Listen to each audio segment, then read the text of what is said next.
Can anybody catch them? Well, the bookies don't think so. Real Madrid are favourites to retain the title, but we do have Steve McManaman, who was on the call for this game, with us. Stuart Robson also, but I will start with you, Maka.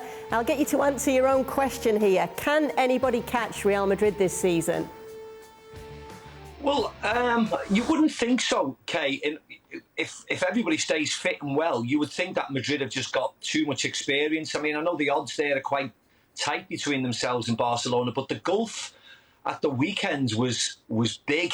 Madrid seemed to have played in second gear. They were just too big and too strong and too experienced for Barcelona, and it was a real quite one-sided, comfortable Clasico. It was a strange type of Clasico because normally they're very fiery. The crowds are incredibly noisy and vociferous, and they didn't really have that. And I don't know why it was, whether it's Madrid because they've got a dishevelled team and a lot of new signings, and they haven't really got many people from Barcelona in the past into the team. But Madrid have just got this real experienced side now, and people can come on and make an impact at will. And I just thought it was a really comfortable win. Atletico will always be around, and Barcelona will be around. I just think it's going to take something special now to try and usurp Real Madrid. What do you think, Robbo? Are Madrid better this year than they were last year? I think they are, because they've got that little bit more experience in terms of people like Vinicius Jr. Valverde, as the guys have always said, is getting better and better. I thought he was magnificent at the weekend. They've got a bigger squad. Camavinga can come on when things aren't quite going right. Tchouameni has come into the side and done very well as the holding midfield player. Has probably got more energy than Casemiro, who obviously was a great player for Real Madrid over the years. But I just think they've got a knowledge and a belief that they're a top-class side now. That was the difference between the two sides. You know, I was pitch side, and you could just sense the Real Madrid players knew they were going to win the game. They were confident both with and without the ball, and Barcelona were always looking around, looking at each other, not quite sure what was going on. So I think Real Madrid are a better side this season, no doubt about it.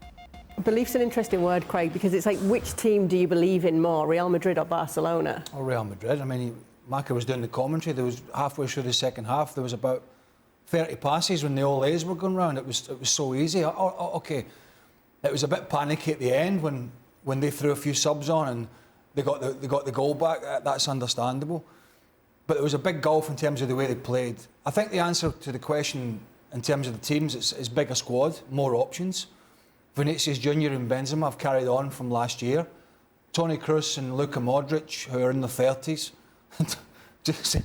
just seem to be getting better. I mean, Kroos was brilliant on the ball, and so was Modric. And yeah, they've got a very experienced coach. So, but they're not battering other teams. I mean, up until that, you know, the game before, Getafe 1-0. I think Osasuna 1-1, something like that. So they haven't been beating teams by 4 and 5 goals, but in these big games, just using their experience. When you look at these two teams, if you're a coach and you want to build a team, you need a core of players. You want to have a core of players, and then you can add things to it.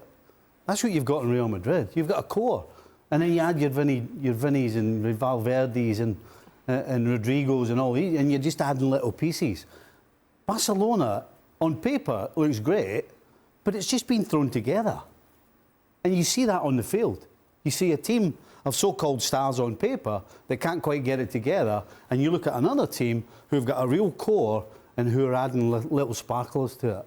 It's clear when you watch the game. I think Busquets looks like a guy who has played the amount of big games that he's played. He's got a lot of miles in those legs.